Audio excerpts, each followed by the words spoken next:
Okay, so here we are at the front of the property again, and we're going to walk on the side here to Unit 1. And we'll take a quick look at this thing. It's an up-down setup, so this is the ground floor unit, and they've built some kind of a deck area here.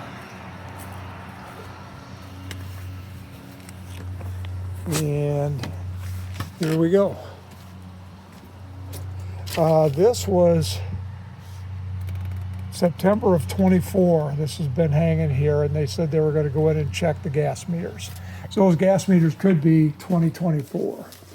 So here we are inside, and when we walk in, we're walking right into the kitchen. So I'm going to pan across here. So here's the front door, and we've got the sink and fridge, stove, a couple of cabinets, pretty modest overall. And this one is a 1-bedroom unit, I believe. No, this is Unit 1. It could have 2 bedrooms in it. Now this is a stack from upstairs, I think, for the sewer. And on this particular unit, we're actually going to go down into the basement too when we're finished here. Really nice sized pantry, and jeepers, they need a pantry in the worst way because they have no cabinet storage, obviously. This is a floor that I see a lot of this stuff. It's like a luxury vinyl planking that they lay down. I see it all over the place, and it definitely wasn't professionally done, that's for sure. Here's some of the older windows, and I don't know if you're aware of it, but you see this little round thing up here?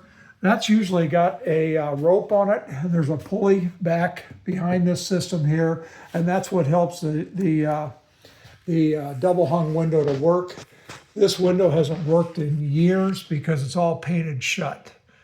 And let me see, on this one, they don't have the ropes on either one of these either. So, in other words, if you want to open your window, you can open the bottom window and then put a stick underneath it or something like that. These walls are painted, paneled walls. And on the ceiling, we've got an acoustic ceiling. And I think it may have been painted one time, at least. Now we're coming into I'd call this the formal dining room, if you will. It's got a suspended ceiling. And we're under the second unit. Here's a closet here. Now these cracks in the plaster, I'm accustomed to seeing those all the time on these older homes. This home was built in 1909, so it's got some age to it. Once again, we've got paneled walls here, and then we've got plaster on these walls over here. And again, we've got both windows here. The ropes are gone, so they're really not, again, they're, like I said, they're at the end of their useful lives. I don't know why somebody felt the need to punch a hole in here, but I'm sure they had a very good reason. Here's the bath. Yeah, it's a clawfoot tub, and they jury-rigged a shower set up in here. And then here's the stool. And it is holding water, but this tank is broken, as you can see. And then we have, looks like maybe this could be covering some piping going up, but here's the vanity and sink and everything. And let's see what else we have here. Well, that's not even going to open. I'm sure they've got some kind of storage there. And then here's where the heat source is. Another heat source here. In these homes of this vintage, you're not going to see a lot of cold air returns. Every now and then you might see one. That floor vent over there could be some form of return, but I think it could be supply also. So now we're into what I'd probably refer to this as maybe as the living room and suspended ceiling. Again, we've got a stain on the suspended ceiling right there near that light fixture. And then we had another stain right up here.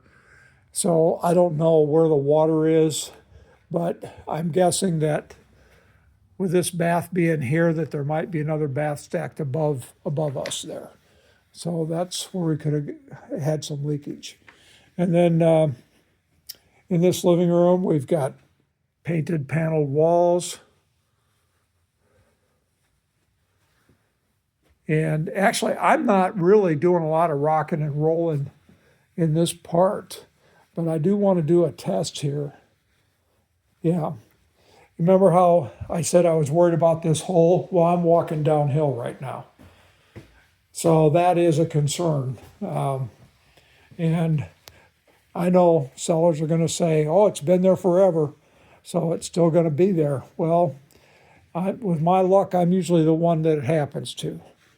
So I do not like a house that has some structural issues. Now here is what could be formed of one of the bedrooms. Got a closet here. And remember that piece of glass and that board? There it is right there. It's on the side of the house. And here we've got ductwork going upstairs to the second level. This is actually access to the basement, and we're going to see that in just a sec. Of course, we got carpeted floors, with the exception of the kitchen and the bath. That's LVP, and then we've got, and again, here's where the hump is, kind of, but we've got carpeted, and then we're carpeted here also. And again, I think they're using this as a bedroom. And let me see what I'm dealing with here.